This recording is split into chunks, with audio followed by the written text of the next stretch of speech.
Sure.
For those of you in the work area, we are ready to start with the University of Maryland, if you'd like to come on over.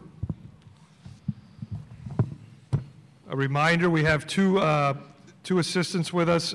Zach and Tina have microphones. If you raise your hand, they will bring you a microphone if you would wait for them. And please direct your questions to a specific student athlete.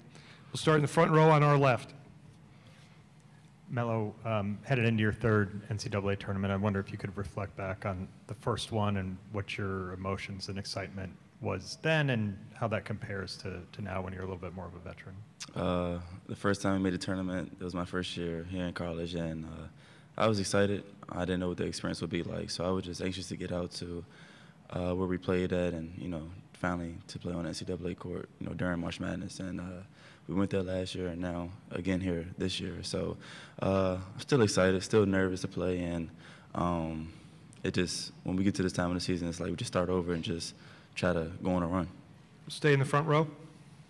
Hey, Kevin, Pat Brenner from the Cincinnati Enquirer. I understand from speaking to Chris Mack on Sunday that you were at one time recruited by Xavier. Is that correct? I was, yeah. What do you make of the matchup playing against them now in the tournament? That must be kind of a fun thing for you.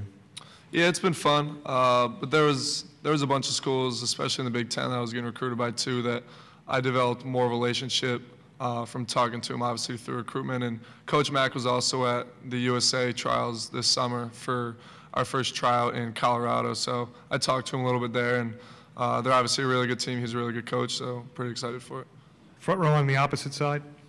Yeah, Mello, it seems like all year you guys have played more comfortable, more relaxed when you're on the road.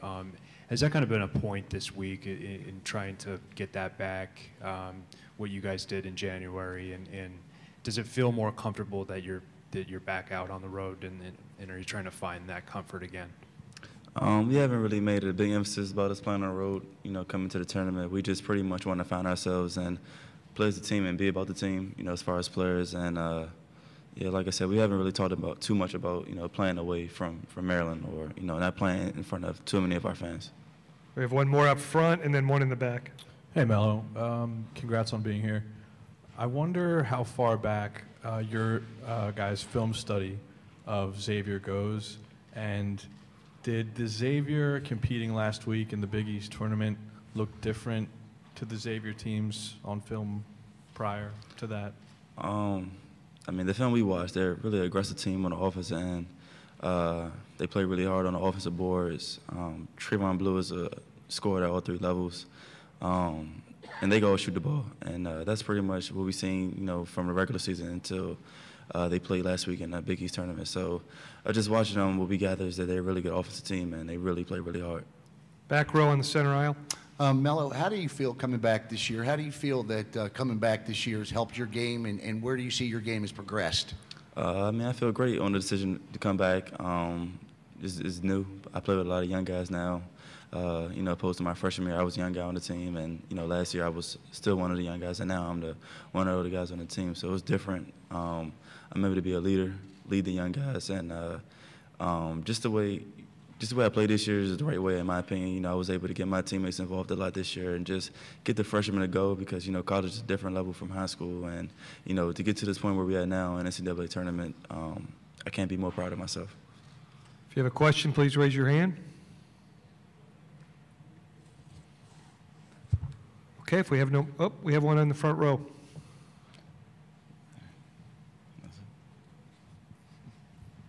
Mel, there's some distance between the Wisconsin game, the end of the Wisconsin game, you not being in there. A lot was made of it at the time. How have you digested that in the couple weeks since, and did it help in any way? Or was it just hard? I mean, it was tough, of course, for me to, to set out the way I did. But, I mean, it was a regular season. That didn't make our season. And, I mean, it's a learning point for us as a team to, in order to win, we have to rebound. And we also have to defend. And that's pretty much what we've been talking about all for the past 2 weeks is rebounding and defending. Especially around this time of the season, if you defend, you guard other players, you're able to almost come out on top. Gentlemen, thank you very much. The locker room is open for the 30 minutes that Maryland is up here. The lockers are on the opposite side of the basketball court. Thank you.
The coach is coming.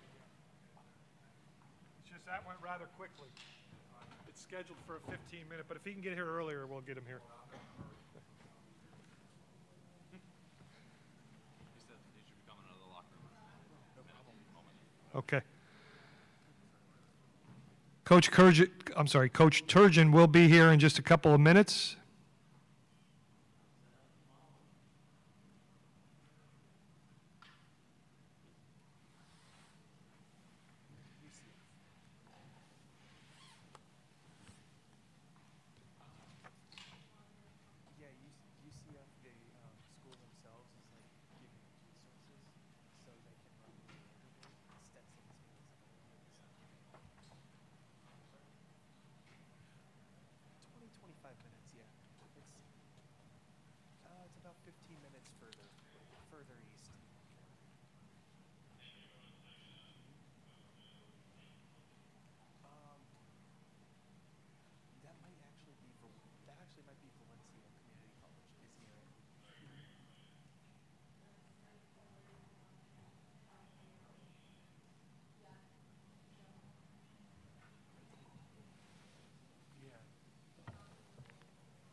years old.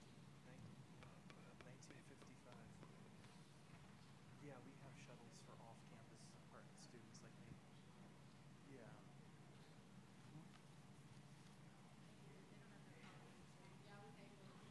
Yeah, one of the fees on tuition, so. Yeah, they have to shuttle people. Yeah. It's a good school though. I love it. I wouldn't trade it for anything.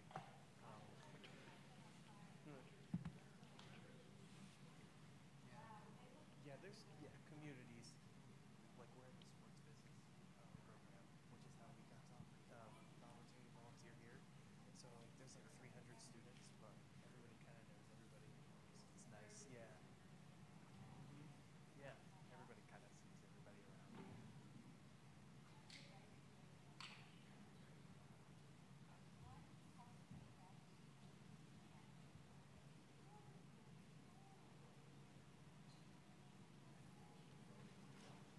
Actually, they're planning on basically they wanted to cap it at a certain amount, which is about now, and they're making it harder to get in. Like the admission standards are increasing slightly. Yeah, their plan is to keep it around 55. Is what they want to keep it around. Because more people will be graduating than they accept. Because they want to raise the prestigious, yeah. So how prestigious it is. Yeah. UCF is following in their shoes, for sure. There's a model. Well, they're getting better. Well, it's not meant to be. Yeah, it's not gonna. For what it's worth. For what it's worth, we're probably one of the better schools in Florida, outside of Florida, Florida State. And South Florida is pretty good. Gotta give it to them, as much as I don't care for it.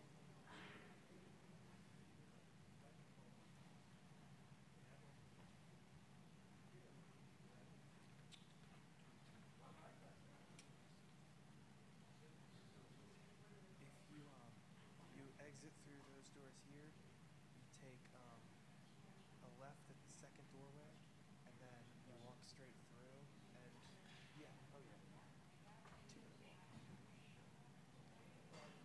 And right now,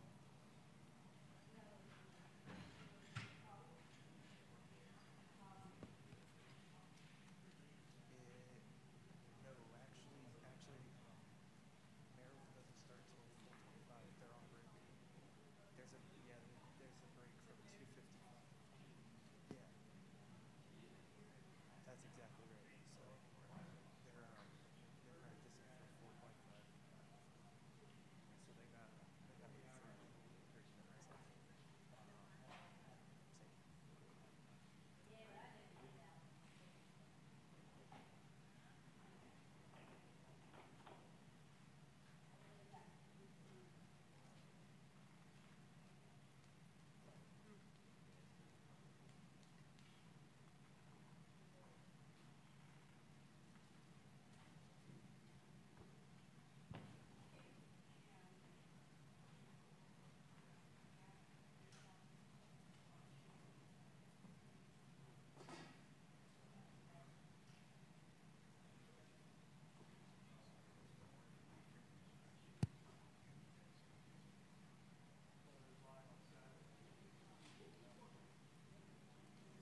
Super, yeah, these are Under Armour super comfortable. And dressy, so even better, 2 for 1. But yeah, very, very beautiful course, right?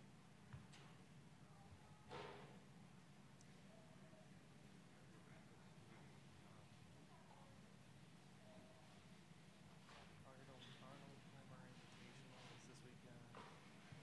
Coming up soon, they have another like charity event for us.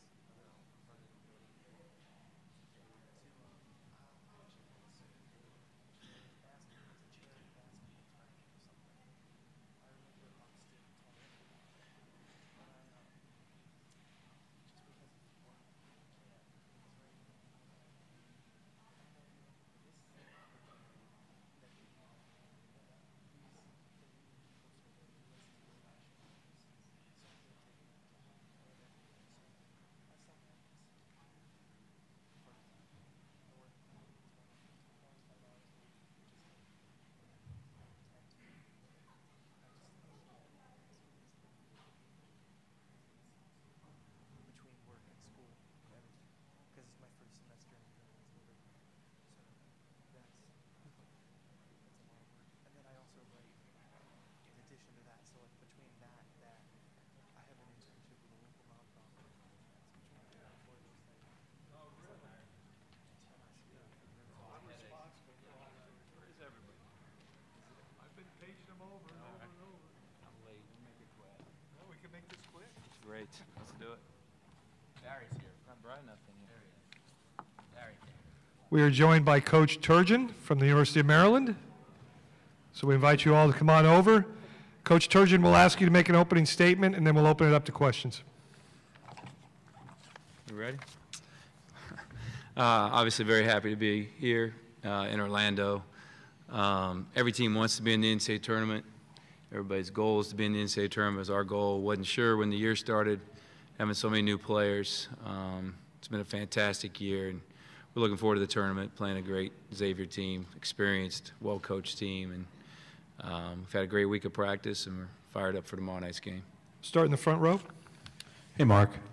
When you, I don't know how far back your film study of Xavier goes, but when you look at them in the Big East tournament versus prior to that, do you see a vastly different team?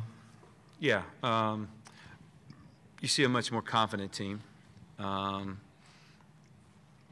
They were much more efficient on both ends of the floor, I thought, and their best players played well. And I think Chris figured it out. Yeah, because I watched the stretch, and then I watched when they started winning, and it's a different team. And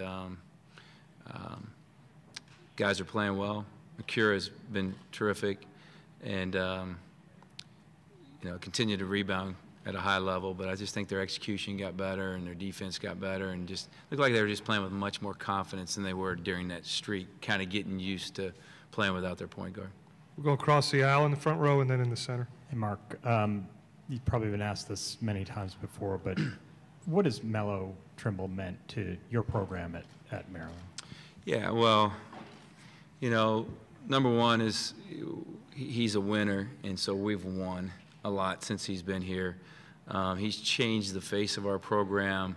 I mean, you think of Maryland basketball, Lefty and all the players and job that Lefty did, and then Gary comes in, wins a national championship. But we had to kind of establish ourselves, and Melo's helped us do that on a national level. So the best thing about Melo, besides being a winner, is he's a great kid. He hasn't changed a bit. He's humble. He always puts the team first. And this year he's had to be more of a leader, which is not a natural thing for him to do. He's a quiet kid, and he's been able to lead. So I can go on and on. I can't say enough. Yeah, he's done a lot for our program. Center aisle. Coach, I saw an interview with you on Sunday where you talked about not having any expectations coming into the season. I was curious to know what goes into setting expectations for a team. Is it just returning players, the skill development over the summer? Does the fans and the media, does that play a part into the expectations any? Yeah, fans and media play a big part in it, but our expectations were different because we lost so many players, and then we had some injuries when the year started. our big guy Checo was never really healthy all year. Deion Wiley's never been healthy all year. Those were 2 projected starters for us. So you lose 4 starters, then 2 other projected starters don't play most of the year. So the expectations were pretty low. And then our young guys were terrific, and we started to win. And, of course, expectations change during a year, too. So we got off to the best start in school history through 22 games at 20-2, and expectations changed and didn't play as well from then on. But a lot of things go into it. But, I think media plays a lot in expectations of going into it, who you recruit, who's coming back, all that kind of stuff. It's kind of like momentum plays into expectations. We have one on our far left. Coach, 11-3 this year away from the Xfinity Center. Yeah. Can you talk about the difference of playing on the road and how that plays into your hands here on the road in Orlando? Yeah, for some reason we've just been really comfortable on the road, and we were 7-2 in the league in true road games, 8-2 overall. I think someone told me it was the best power conference road record out there. So, and we did it with 3 freshmen playing 30 minutes a game, so it's pretty amazing.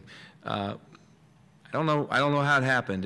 We won a game we probably shouldn't have won against Georgetown, and then our first league road game was Michigan, following a loss to Nebraska at home, which we weren't too pleased about. And so we were locked in, and then it just became, hey, let's keep this streak going, keep it going, keep it going. And we played well on the road, all except for maybe one game. We really played well on the road, and and hopefully that'll help us here, because we're treating this obviously like everybody is a road game. We'll have some Terp fans out there tomorrow night, but we feel more comfortable. I think we're more locked in defensively, and I think our shot selection and execution's better on the road because we know how important that is. Back to the front row. Mark, back to Mello real quick. You mentioned the leadership factor. How did you and the staff help coax that out of him? You knew you were going to need it. It might not have developed naturally. What was that process like? Well, I have some really good guys on my staff that do a good job of if I'm not in Mello's ear, they're getting in Mello's ear. But just teaching him how to be comfortable as a leader is really what's important. He's more example than he is talking, but he's talked more in our team meetings. We do a lot of team meetings. I don't know if they're called team meetings. We just kind of get together and talk. And he's felt more comfortable doing that, and his voice carries a lot of weight in those meetings. And I just think maturity. He knows he has to be the leader of this team, and you watch him. He's comfortable doing it. He's much more comfortable doing it. So just really proud of him. What he's gone through this year with such a young team and being able to put us on his back at times, it's been fun to watch. Other questions? Coach, thank you very much. You. Good luck. Thank you.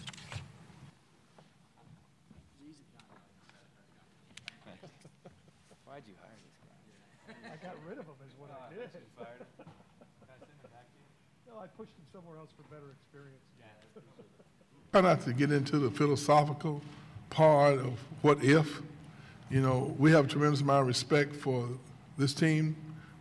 They're one of the top teams in America in several different areas. We realize they are who they are. They play to their strengths. We play to our strengths. They'll be familiar with us. We'll be familiar with them. We're going to try to play to the best of our ability to who we are, and I'm sure they're going to try to do the same thing. Hopefully that will be enough for us to win. Back to our left, near the back. Coach, if you and Dwayne could speak to this, what is it that impresses you the most about FGCU specifically? Well, I think they're extremely athletic. They play in sync. They read each other very well. If you make a defensive mistake, they have the ability to have an unselfish spirit where they move the ball and they attack off the dribble, they attack off the lob, they make the extra pass. Defensively, they're very sound. They play with an extreme amount of energy and toughness. They have basically dominated their league, and they are very well coached and always seem to be together and connected as a team. I think they execute very well, and we won't be overlooking them. And Dwayne? I think one thing to me is just that they're super competitive. They go hard at everything they do, and they don't back down from challenges. I think they played Baylor to a close game. I think they played Michigan State and lost by 1. So I mean, those are two high-level schools that they play to the wire, and I'm sure they'll come out and do the same with us. We have one in the front row, and then we'll go to the center aisle. Coach, can you talk a little bit about the importance of getting Dwayne back this year? Well, I think Dwayne made that decision on his own. Dwayne is extremely bright, very good student. He thinks things through, and that was the decision that he made because he felt that there was some things he wanted to accomplish as a college player, and there were areas of his game that he felt that he could get better in. And I thought not many guys think things through and have that level of maturity to not get caught up in the hoopla that goes along with that situation as it exists. Sometimes it's more excitement involved with the process and a lot of what ifs. And I thought that he did a very good job of just analyzing it and thinking it through and coming to the conclusion of what was best for him at that time and not best for what people thought, other people thought. Not very many people make mature decisions. Anytime you have a scenario that's been created where you have more youngsters, undergraduates, applying for the NBA draft than you have positions for them to be drafted in, we've created a false situation that I don't know how we're going to come back from. But Dwayne didn't allow himself to get caught up in that scenario, and he's to be commended for that. Center aisle on the right, and then we have two right next to each other here. Leonard, I suppose it would be true that if Michael had not had a knee injury last year, he would not be able to play in the NCAA tournament. But I'm wondering, if he hadn't gotten hurt last year, do you think that might have made a difference in you guys getting there last year? And what does it say about the fact that he faces that situation, rehabs, comes back, and here he is, and he's in his first tournament? I don't mean to be disrespectful, but what if he didn't get hurt and that scenario, I try not to get caught up in things that we really have no control over. I think Michael had an opportunity. Unfortunately, he was injured. And maybe had he not been injured last year, we would have been a much better basketball team. And had he graduated, I probably would have gone out and recruited someone else. But because he was back, we were very confident that he can come back to help us. So I have no way of really being able to judge what if, you know what I mean? But I am pleased that he's back. He graduated last year. He's going to have his master's degree when he gets through. He would have had an opportunity to participate in the NCAA tournament. He's been a tremendous leader and an ambassador for our basketball program. He could run for student body president and probably win by a landslide. He's one of the most popular guys on campus, and he has been such a representative of FSU and the Seminole Nation that I'm just so pleased and happy with the progress he's made as an individual as much as a basketball player. Unfortunately, he didn't play with us last year, but I'm extremely happy that he's on our team this year, and I think that he's going to do real well in the NCAA tournament. Second row on our left. Coach, what led you to believe that Xavier could be such an effective point guard? Because by his own admission, he was a two guy. Well, there's no question that he has the physical capabilities of being whatever position he wants to play. We needed him to be a point guard. The transition that a guy has to make from being an off guard to a guy who understands how to be the coach on the floor, to learn how to communicate with his teammates, to be responsible for understanding all the different parts of the offenses, the systems, offensively and defensively, is a tremendous undertaking. And you're going to make some mistakes. You're going to go through a process of developing.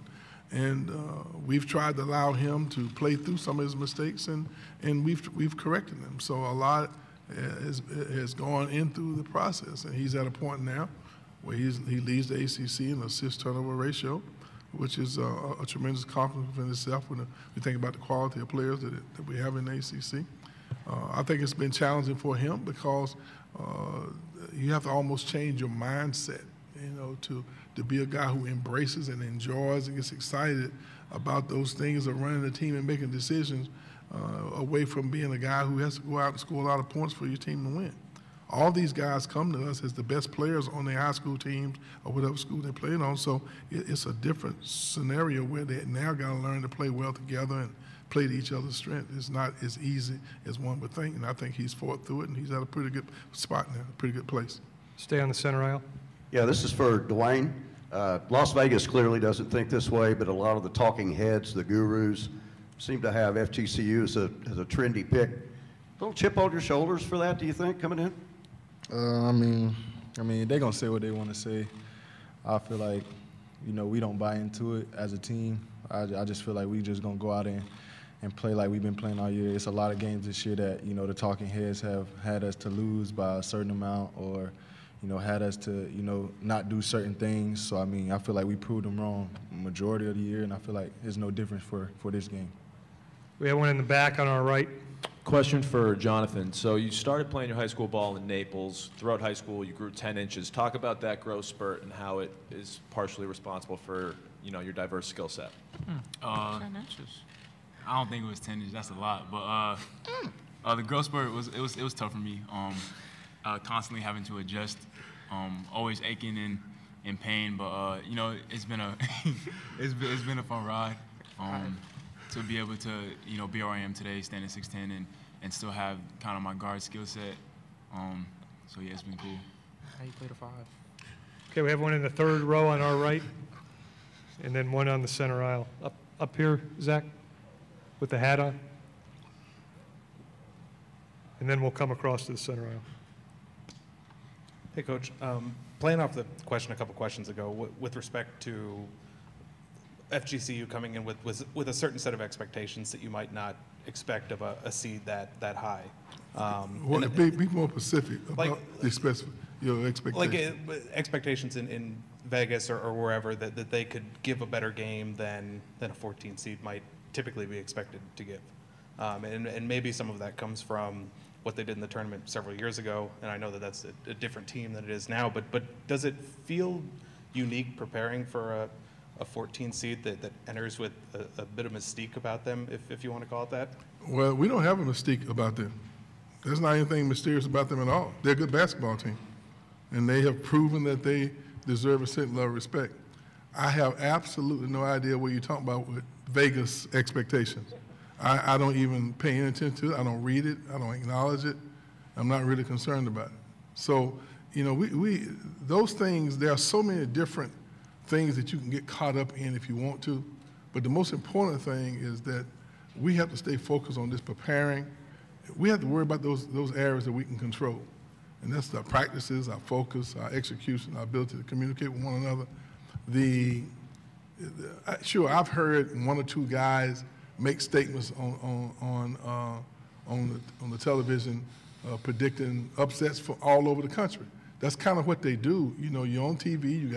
You gotta make yourself interesting. You say things sometimes that maybe you just want to create the conversation that we are having here by making certain statements. It doesn't really matter. When the ball is thrown up, then that's when you figure out what you're capable of doing. And that really is the only thing we're concerned with. And I'm not trying to be disrespectful to your question.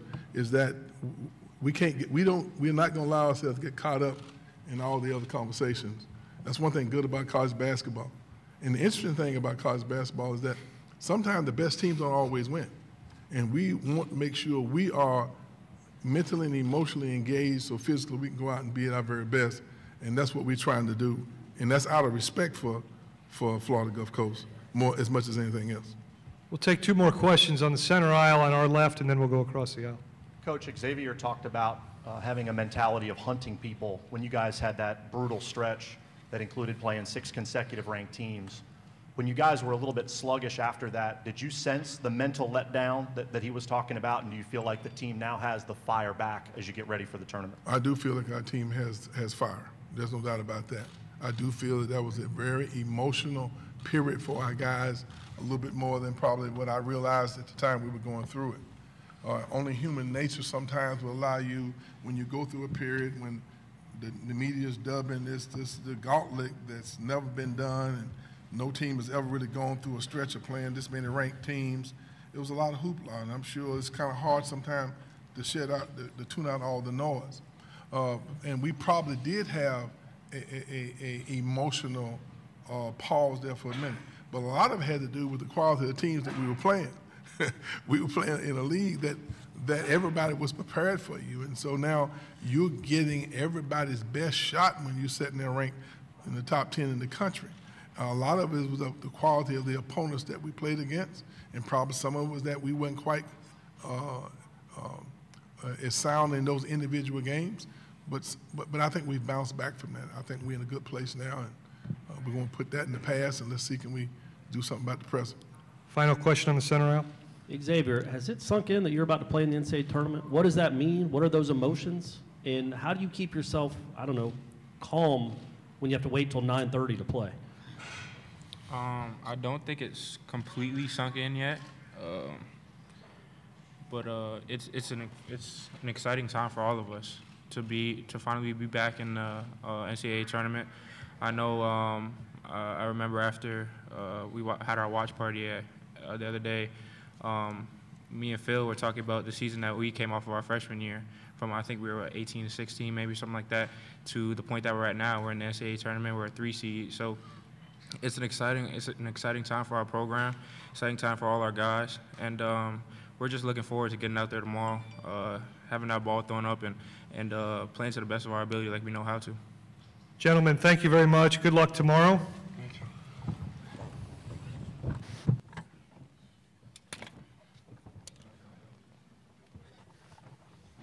Thanks, guys. Thank you, Coach. Thank you, sir. Yep, yep.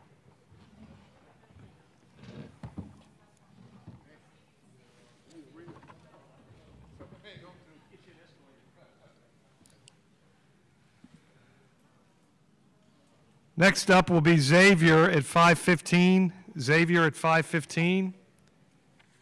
And then the final session will be Florida Gulf Coast at 6.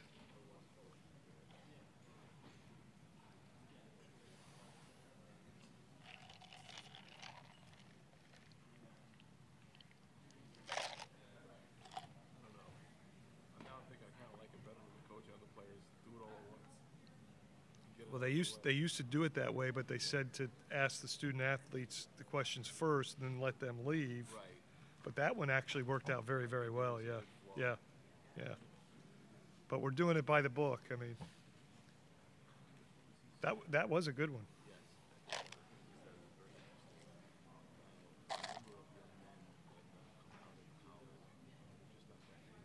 Right. Yeah. Right. Yeah.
Two more.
Xavier is on its way over. For anyone who is interested in the Xavier press session, you can make your way over.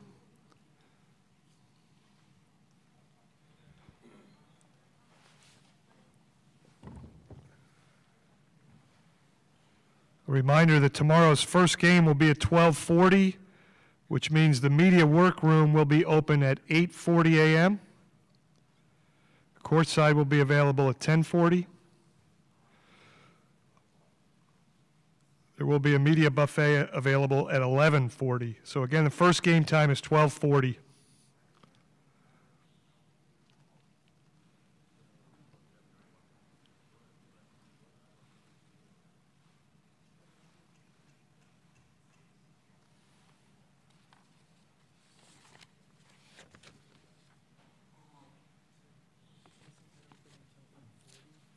Well, we can get in. We can get in.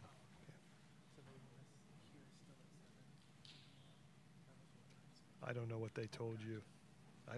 What are you doing tomorrow? Yeah, I'm not sure. That seems awfully early, but. Yeah, the media entrance won't open until 8:40. You can go in. Did you come in the security this morning? You can still come in that way.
Okay, we are joined by JP, Malcolm, Rashid, and Trayvon. If you would raise your hand with questions, and then when you ask your question, if you would let us know who you would like to respond to the question. We'll start in the front row. Thanks a lot. Congrats again on being here, guys. For Malcolm and Rashid, what is the balance like between enjoying yourselves, this being both of your first trip to the NCAA tournament versus focusing on the obviously very important task at hand? It was Malcolm. Malcolm and Yeah. Rashid, please. Well, Coach Mack has done a great job of letting us know that everything's a business trip, that we came down here to win games. Obviously, being me and Malcolm's first time, it's really exciting. I'm just trying to soak it all in and take everything in for this once-in-a-lifetime experience, but just realizing that, I mean, we obviously want to continue playing in the March, and we want to continue trying to win games. Malcolm, you want to add anything? Nah, that's pretty much it. Other questions?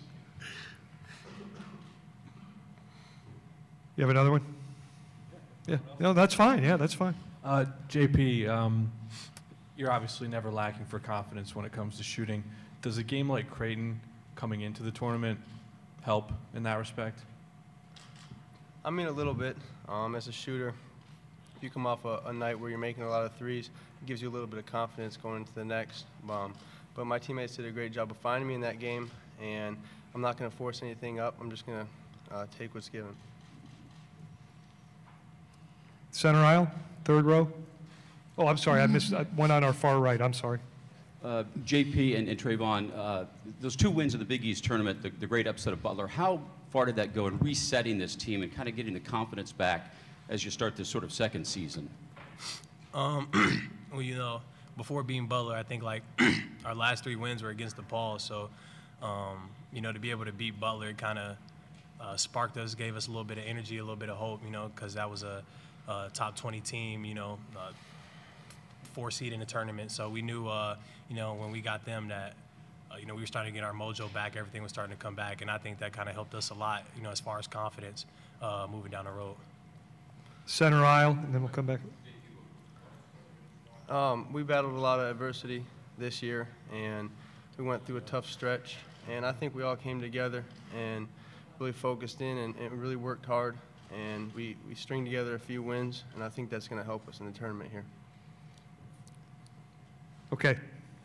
Piggybacking off of the rough stretch you guys had, what was the lowest, this for either any of you guys, what was the lowest point during that, during February and before going into the tournament? What was the lowest point for you guys when you guys were having that rough stretch? I would say the lowest point would definitely have to be losing to Providence. I felt like that was pretty low for us because we went in that game thinking that we were going to win, and we lost that game. And then obviously we lost to Marquette like right after, I believe. And so that kind of like made things a lot more worse. And I guess so it would pretty much be that 3-game stretch where it was Seton Hall, Providence, Marquette, I would think. Front row. Trey, now that you've had some time to study Maryland on film, what are some areas you think you might be able to exploit them when you guys have the ball? You know, that's, you know, I would probably say, you know, just playing the way that we usually play, you know, trying to get it into the box, into the post, you know, kind of letting our big men trying to, you know, try to work their way and get them some easy baskets and then eventually work our way out. You know, they're a young team, so, you know, just, you know, trying to kind of beat them with that experience, I would say, honestly. On our far right again. Yeah. So any of the guys, during some of the games, they've had Coach Mack mic'd up, and his message to you guys in timeouts and the key part of games is very concise. How important is that for you, how he disseminates information in key stretches of games for you to get that and go out there and make it happen on the court? JP, let's start with you and maybe work down. You know, I would say he's very straightforward, and if he has a point in the huddle, he's going to get across to you. And just that alone really helps everyone on the team. He's going to let us know what we need to do, and we do it. Malcolm? I would say the same thing. Also, like, you know, Coach Mack is not going to tell us anything that's going to hurt us. So most of the things that he points out in the game is correct. So, Rashid? To piggyback off these 2 guys, like they said, Coach Mack is pretty much straightforward. All the coaches are with us. They give us the game plan, and they put the ownership on us and just expect us to follow it and go out and execute it. And Trayvon? And to reiterate what they all said, I mean, you know, he gives it to us straightforward. But at the same time, he, as he's telling us, he's building confidence in us. Telling us we still got this game. No matter what the score. We just focus on, that 4-minute war, whichever war we're in. So, he gives it to us straight up, and we feed off that. Other questions? Center aisle.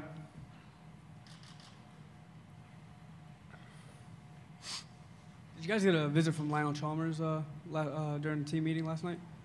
Yes. For any of you guys, what was that like when you have a former player who took Xavier to the Elite Eight come visit you guys and talk to you? Let's start on the other end. Trayvon? It means a lot, especially, he was the first, to take the school to Elite Eight, and, this situation was kind of like ours, facing a lot of adversity throughout the season, how the season played out.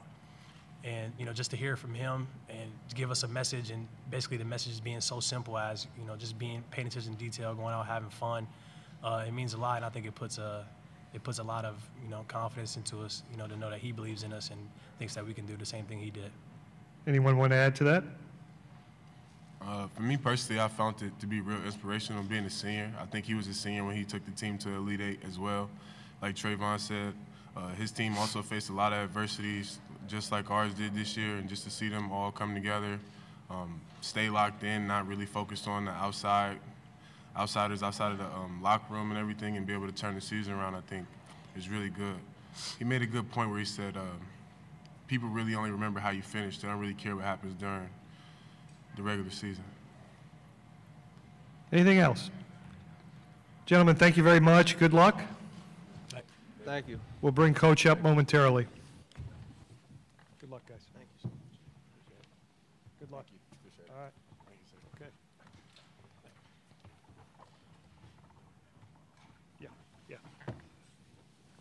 A reminder that the locker room for Xavier is open for about 21 more minutes, and the locker rooms are across the playing floor.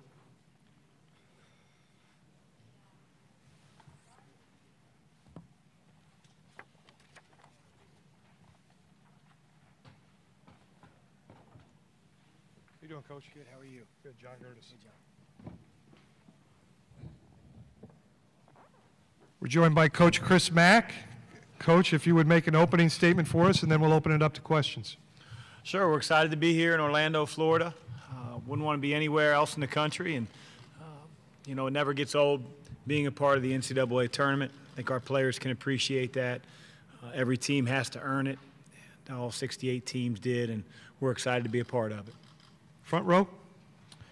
Chris, how good does this team feel about itself right now after what you guys got done in New York, now that you have had some time to reflect on what you got done in New York? Well, we feel good up until a point. We have to worry about tomorrow. But I think this team learned a lot about itself in New York. I think amidst a lot of outsiders saying that we weren't heading in the right direction, I thought we battled, thought we played extremely hard, and we were a possession away from playing for a Big East championship. So, ultimately that doesn't matter tomorrow night at 6:50, and our team recognizes that. But I think our team's grown immensely here over the last couple of weeks. I asked Mark when he was in here if he thought that if your team looked vastly different last week as opposed to any point prior in the season, and he said he thought that, yes, you guys did look like a different team in New York last week. Was that also your sense that maybe something clicked? Well, he's probably being nice because I don't know how many games he probably watched prior to the Big East tournament. But I think what people inside the program can appreciate is all the adversity that we went through. It's one thing that when you put a product on the floor, a team on the floor that's trying to reach its goals, it's very difficult when your best playmaker, your most experienced playmaker, goes out for a season-ending injury, and then on top of it, you lose your leading scorer for a couple of weeks against a very, very tough stretch of teams that we played. And so it's not necessarily the games, but just being able to practice. We didn't have 12, 13 scholarship players. Our walk-ons tried their best, but it's just it's a different experience in terms of how we usually normally practice, as you know. But again, our team, like a lot of teams, has come together at the most important time of the year, and we'll find out what we're made of tomorrow night against a very good Maryland team. On our far right. With those wins and renewed confidence, is there a sense of kind of a second chance or a reset button's been hit with these guys moving ahead to tomorrow's game? I don't know. I haven't looked at it from that perspective. We're just excited to be in the NCAA tournament, and I think every team in the country better hit their reset button, because now it's one and done, and an off shooting night, a lack of concentration, team that plays with nerves and doesn't play to attack soon finds itself at home watching games on Friday in our case. So we're excited. Guys have had a great couple of practices, and we need to be ready to go, like I said before, against a very, very talented Maryland team, a well-coached team. Anything else? Follow up? Just talking about Coach Turgeon, he obviously played for Larry Brown and assisted with Roy Williams. Your pedigree with Sean Miller and playing for Pete and Skip Prosser. How much a reflection of who you learned from will you see in this game tomorrow? Well, I mean, I think as a coach, you're a collection of all your experiences, all the people that you played for, all the people that you worked with, coached with.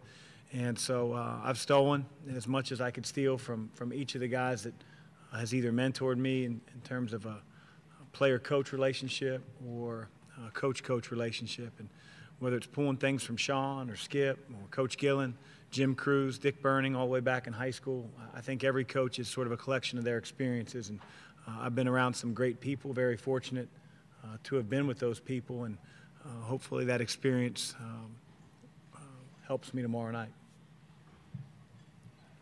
Coach, thank you very much for coming in. Good luck tomorrow. Thank you. Thanks a lot.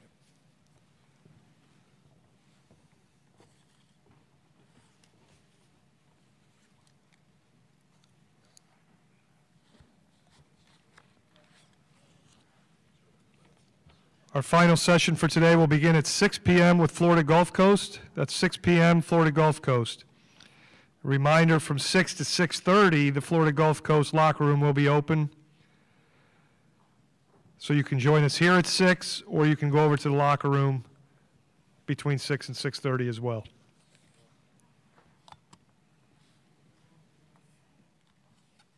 Thank you.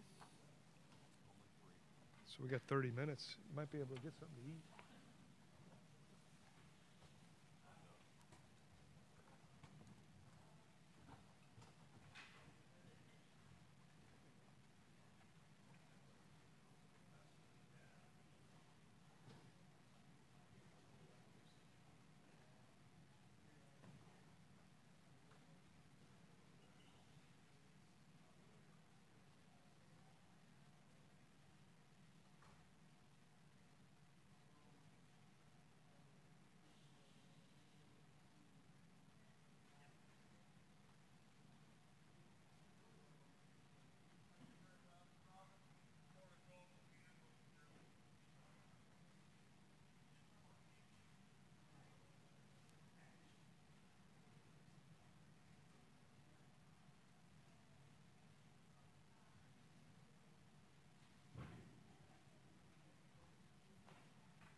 I'd say there's a better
Florida Gulf Coast is on its way down, so if you have an interest in joining us for the Florida Gulf Coast session, they will be here shortly.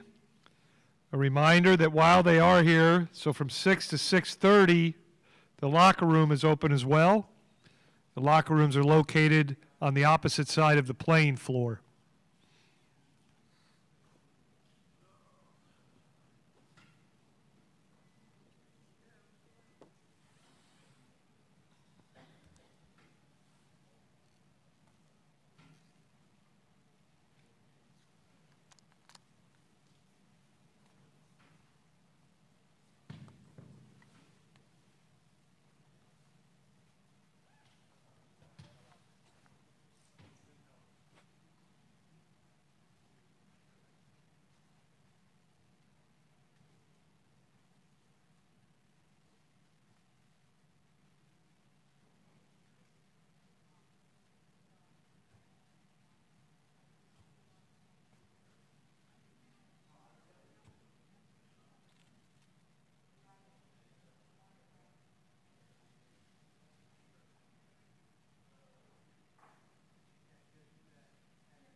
Okay, we're joined by Demetrius, Christian, and Brandon.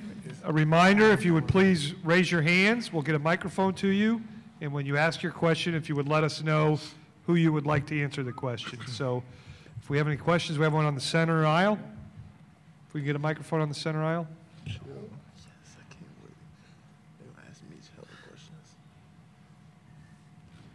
Dana Caldwell, Naples Daily News. How you doing, guys? Brandon, let me hit you up with two in a row real quick. One is kind of a silly little notebook item, but I think you guys practiced at UCF yesterday. Yeah, we did. And, you know, so what was that like for you? A little weird, I guess, you know, kind of cool. And then secondly, you guys are not favored by Las Vegas, but you're favored by a lot of talking heads. What are your thoughts on that, and does it give you any extra confidence as though you need any? Oh, you want me to answer the first one? All right.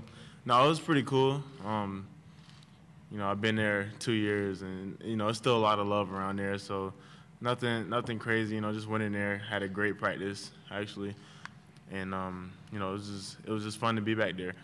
And for the second question, I don't know who we're favored by or whatever, but you know, we don't really look at those things. You know, people see us as the underdogs. People see it as David versus Goliath, all that type of stuff. But, you know, we know where we're at. We know what we want to do coming into this tournament. We're happy to be here, but we think that we belong here. So, you know, we're just going to come in ready to play, and, you know, it should be an exciting game.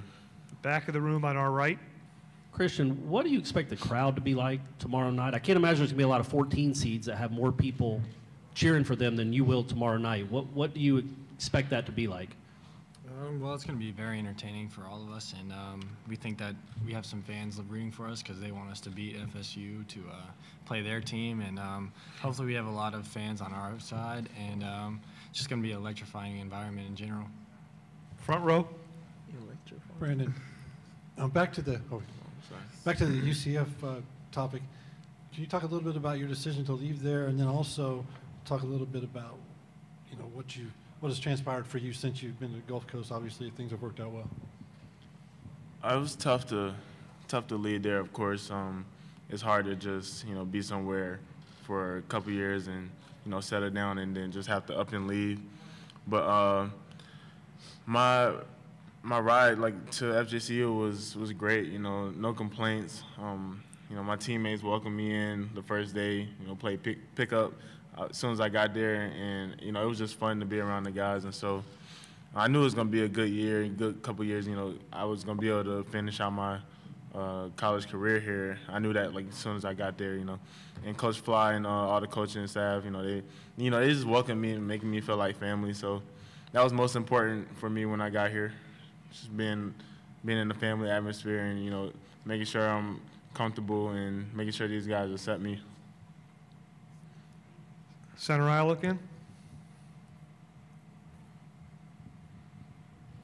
Yeah, Brandon, how do you feel going into this? Do you guys, you've had a longer chance to look at FSU, like you played against them at UCF as a sophomore. Like you said, it was like being amongst trees. What are you looking at now as you've broken down film the last couple of days, and what is it that you really need to do against this team that's, considerably taller than you guys are? I think the most important thing for us would be rebounding the ball, making sure we block out their bigs and sending everyone to the defensive glass. We have 5 guys that pretty much can score. So scoring is not going to be an issue. Just playing defense and maybe getting those bigs in pick and roll situations is not going to get the game plan. But yeah, just the most important thing is defense and blocking out, staying consistent throughout the whole game. We'll go across the center aisle. Meech, you talk about yourself as a defensive guy. You got Brandon's talking about the bigs, so that's looking at you. Now that you guys now that you've had a chance to really look at the film, break it down, what do you think it's going to look like? It's going to be a tough game. I mean, like he said, we're playing against trees down there, 7-1, 7-4. Like Brandon said earlier, it's going to be about rebounding and boxing out on the offensive side and defensive side. I feel like once the game starts and we all get comfortable, it'll get easier for us as the game goes on. On our far left, second row. Demetris, so much of the school's identity and your identity is, Dunk City. You're leading the school this year. How important is that to your guys' game plan, and then how do you still try to maintain that against the size you're talking about? Honestly, that's not really important to our game plan. I mean, game plan is to win, and by any means necessary. I mean, if we don't get any dunks, we get 20 dunks. It doesn't matter. I mean, as long as we come out on top, then that's all it takes. Center aisle, please.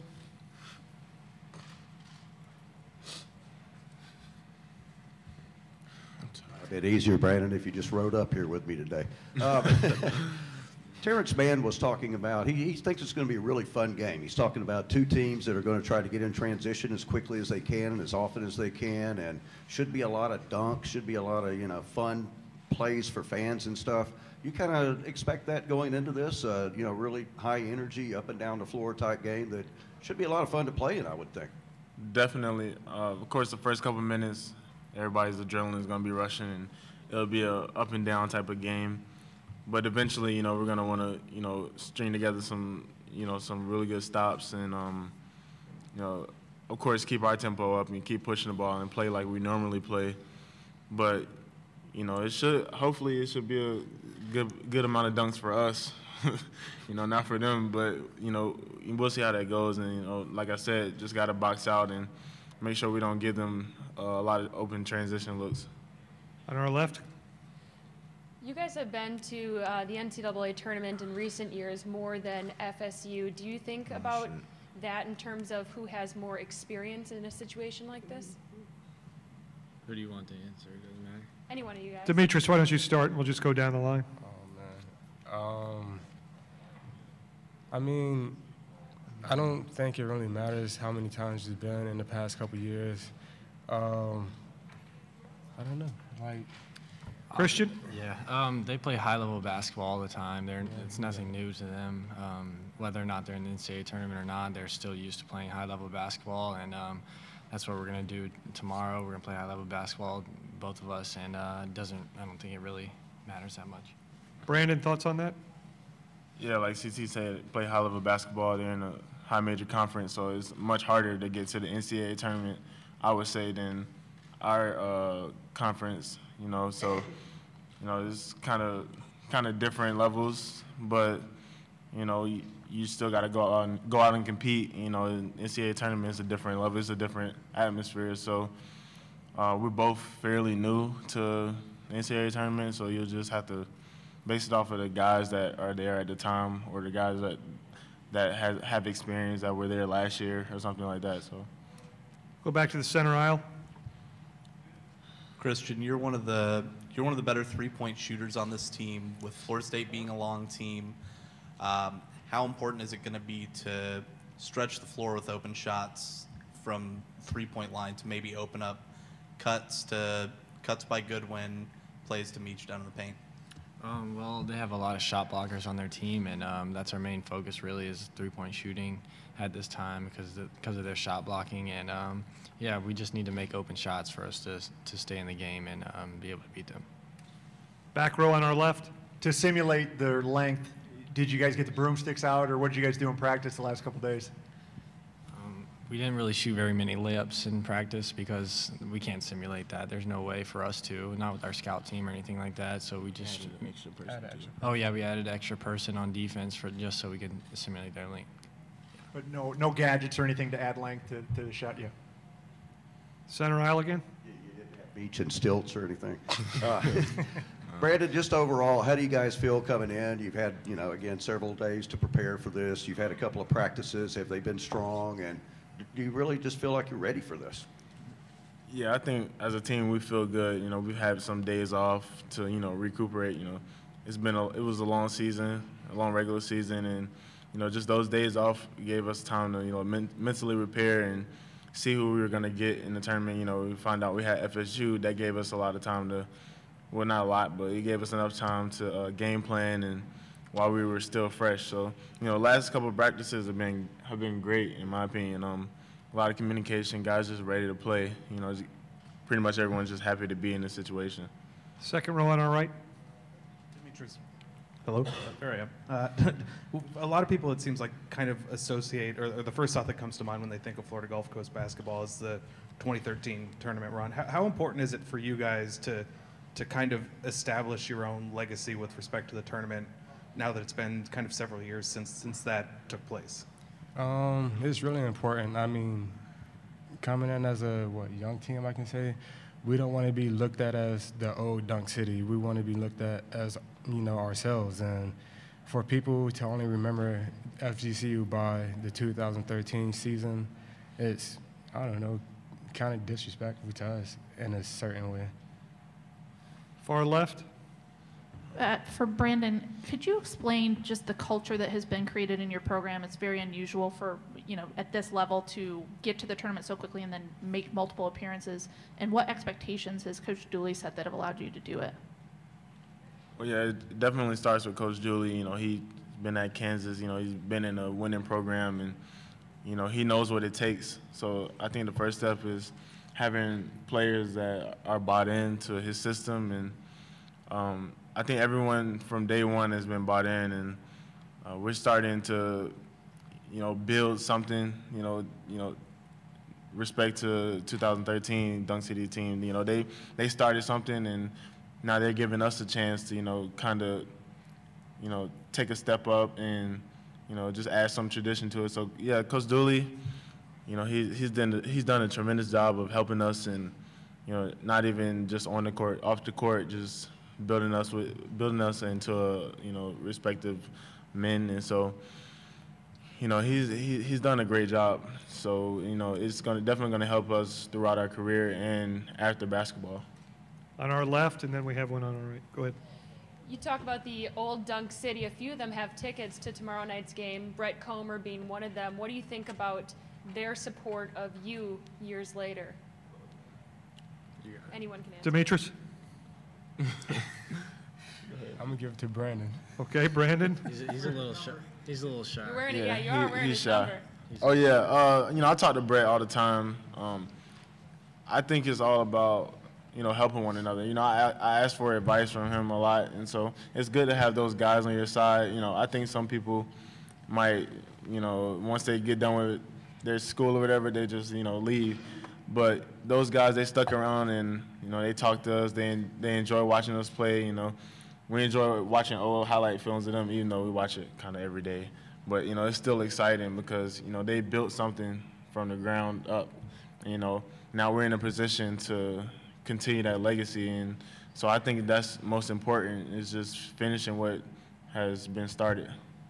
Okay, we'll take one more for these gentlemen, and then Coach will come in over on our right. Christian, I don't mean to be repetitive, but I noticed you shaking your head when Demetrius was answering my earlier question about establishing your own legacy rather than kind of resting on what happened in 2013. Is that something you tend to agree with as well, as far as that's concerned?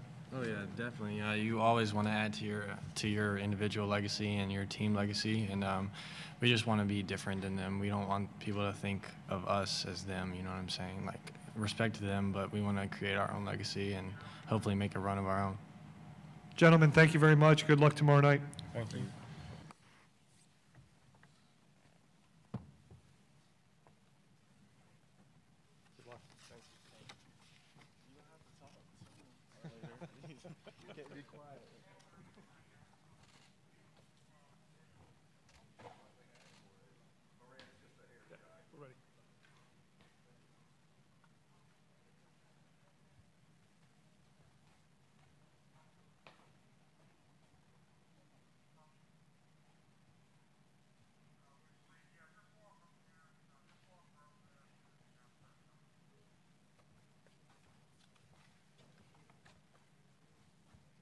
Thank you.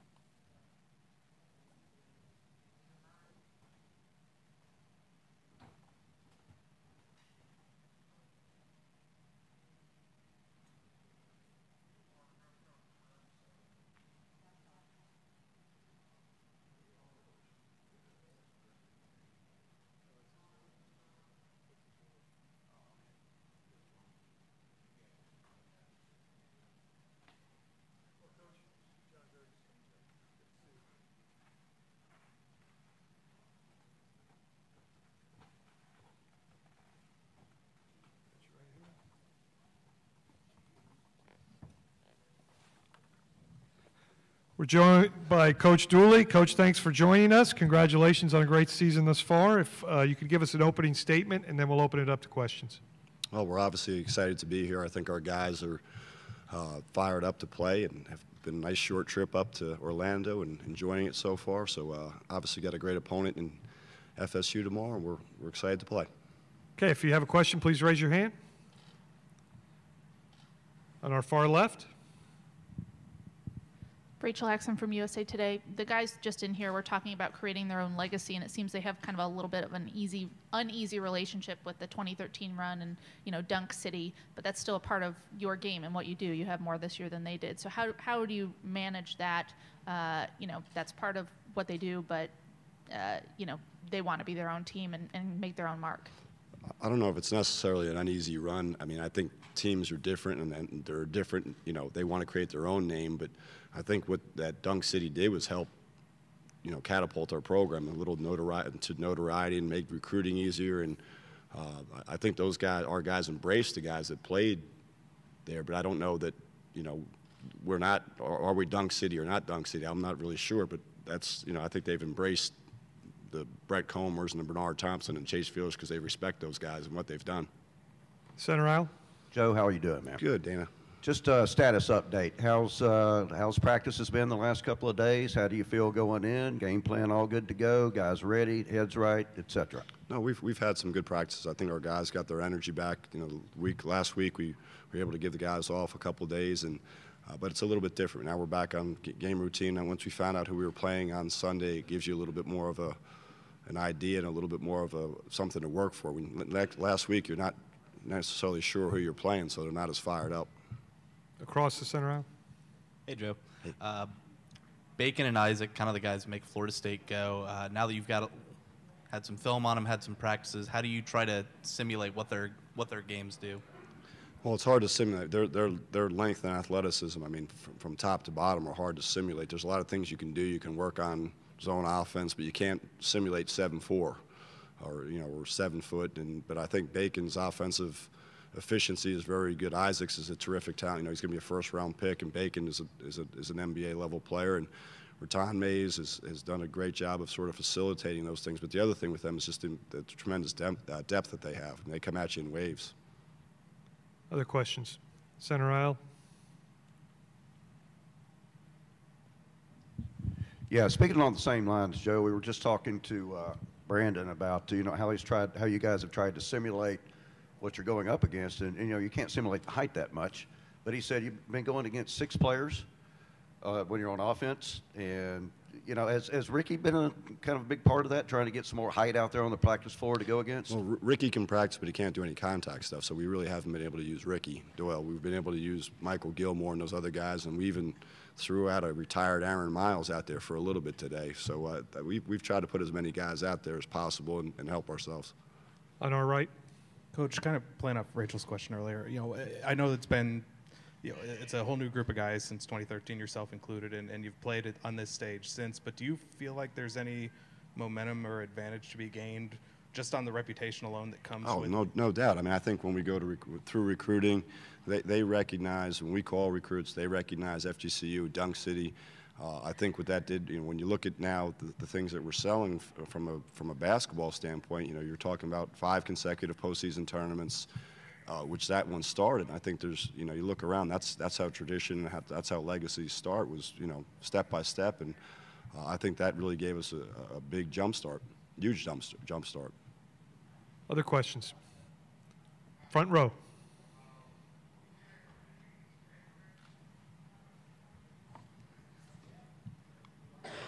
Coach, obviously, Brandon's been a big part of your squad this year. Can you talk about the importance of his transfer to FGC and what it's meant for you guys?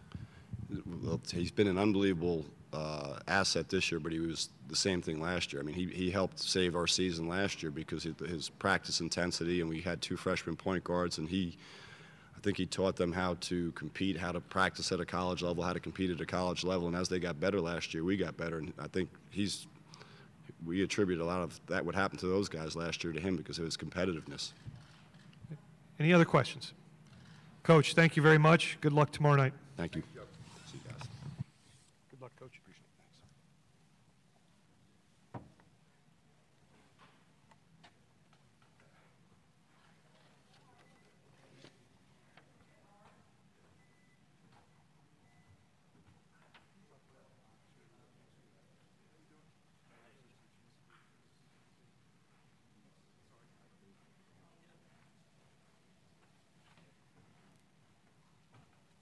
Thank you. I'll see you tomorrow. I'll probably get here around 10, probably. Gotta eat, You have the player, cars?